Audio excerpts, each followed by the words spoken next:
Hey, it's your host and your money coach again, Miss Kalisha from the Bankable Business Podcast. Here we are still in our real estate bag today, and I'm going to share with you another amazing article from Keeping Current Matters.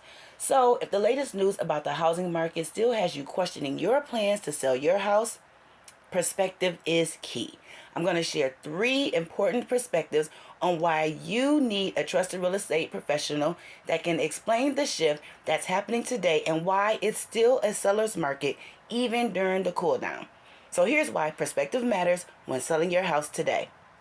Perspective 1, fewer homes for sale than the pre-pandemic.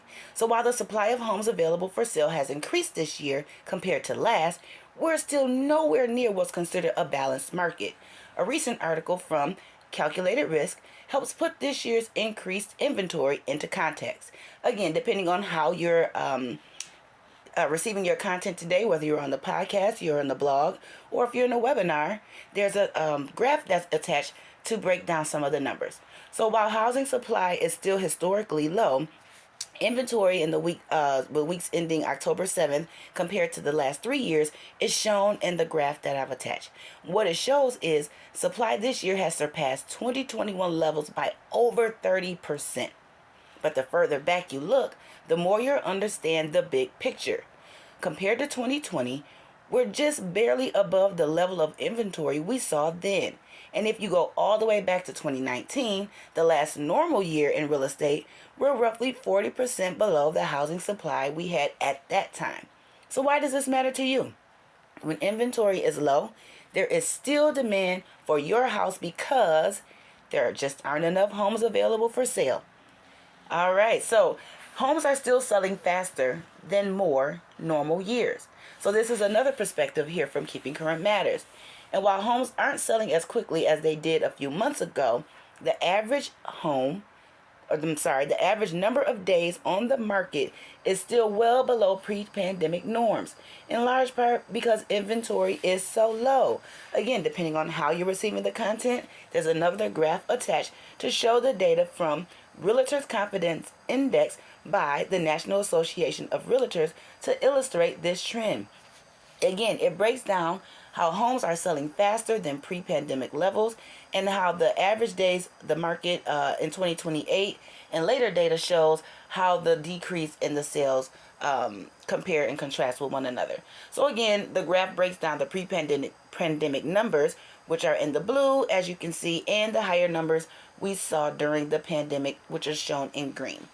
That's because the average days on the market started to decrease as homes sold at record pace during the pandemic. Most recently, due to the cool down in the housing market, the average days on the market have started to tick back up slightly, which is shown in orange, but are still far below the pre-pandemic norm. What does this mean for you?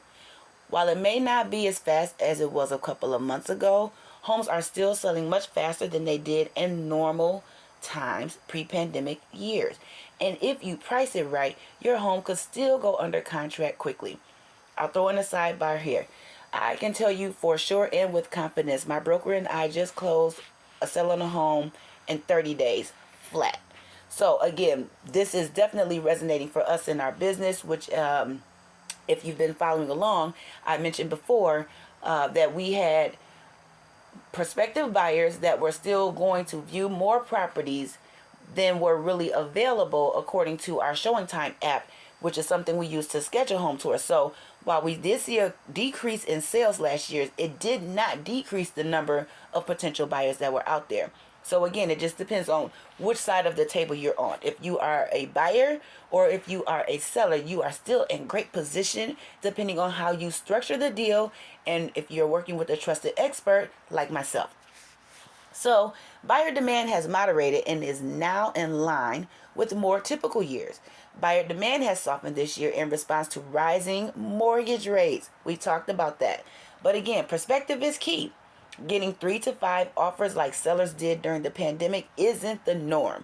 There's another graph below attached that shows data from the National Association of Realtors going back to 2018 to help tell the story of this shift over time. So this graph again basically lays out the demand returning to more typical levels. And prior to the pandemic, it was typical for homes sold to see roughly 2 to 2.5 offers, which is shown in the blue, as the market heated up during the pandemic. The average number of offers skyrocketed as record low mortgage rates drove up the demand, which is shown in green. Most recently, the number of offers on homes sold today, which is in orange, has started to return to pre-pandemic levels as the market cools from the frenzy.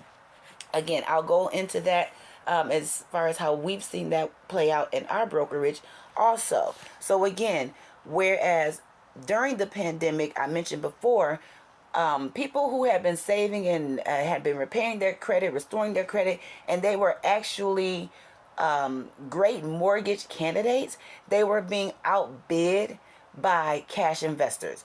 And sometimes it was a group of investors that were, sucking up all of the affordable homes in neighborhoods. So again, that is truly something that we saw happen. So you may have multiple offers on one home, and now your client is being outbid repeatedly because someone is coming in with cash. Even though you put in a full offer, you may have put in the first offer. Cash is key. So what's the takeaway for you? Buyer demand has moderated from the pandemic peak, but it hasn't disappeared.